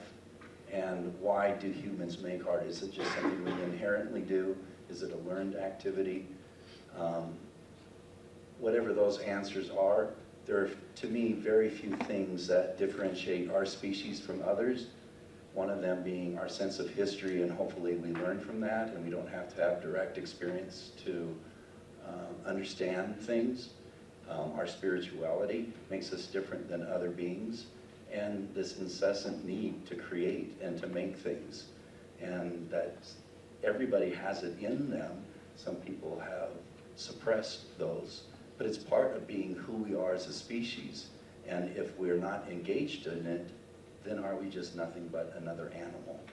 Not that we have to have meaning through that, but I do. I used to have a whole bunch of quotes on my classroom wall, and if students got distracted, they read them, and then they invented their own. And one of my favorite was from a Hastings College graduate that said, art is philosophy made physical. Anybody else? Sure. So I was raised Catholic, and that was like a huge part of kind of like my upbringing and the way that I would relate to. So as a sort of living human being, I feel like there's a real ache to like I feel things pretty deeply, and when I see something really meaningful or powerful, or there's experience a huge loss, there's this really profound feeling that accompanies that. And so like kind of losing, so I stopped, like Catholicism didn't work for me. So stepping away from that, I kind of like lost some of the framework that like helped to explain that. And so for me, like my artwork is a way of like, I guess, engaging with that feeling, or kind of like engaging with the sublime, like in my own terms, through things like light and stuff like that. So it's kind of an ongoing exploration into like what the things that I can't have like vocabulary for, like how to put that into some kind of like meaning.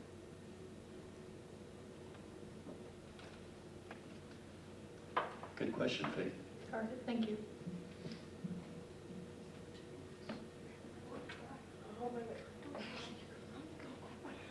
Minor concussions. Sorry. Thank you. Hi, I have a question for Karissa. So with increased censorship and defunding of museums in America, has that affected your daily practice as a curator and your mindset as a curator? That's a great question. I have to be so much more aware of the environment in which I am curating. But this is already something that's a part of my practice. Identifying who Mona's audience is specifically, because that's where I'm currently curating. What that means in the action is, this is a conversation Brian and I were having earlier today, is it's my job to make all art as accessible as possible. I'm trying to curate for what I would describe as a lay audience, so not people who are actively steeped in the art world. I'm trying to reach people who maybe wandered in, not realizing that they had walked into an art museum. And it's my job now to translate what these artists are doing. You just heard from 5 phenomenal artists attempt to distill the work that they're doing into 15, 20-minute presentations, and it's hard. And I have a block of text that's like 50 words for an extended label text, and up to 200 words for a whole introduction to what a show is about. And that is incredibly difficult to do. And so I see the work that I'm doing as a translator, and again, you have to translate thinking about the different audiences that you're trying to reach and to simplify it as much as possible. I'm fortunate at the museum that I'm not under a regime of censorship. I have a really long lead and runway where I really get to do the projects that excite me most. And we have an obligation at the museum to work in a form of relevance, right? And to help guide conversations at a public level that I think we all need to be having. That's the power of art, is to facilitate those conversations. And so that's guiding a fair amount of my decision making right now. Thank you. I think to be respectful of everyone's time, it's already 9:10, 9:15. So if you have a more specific question, feel free to come on down, ask it. If not, thank you so much for being here this evening. Thank you again to all of our.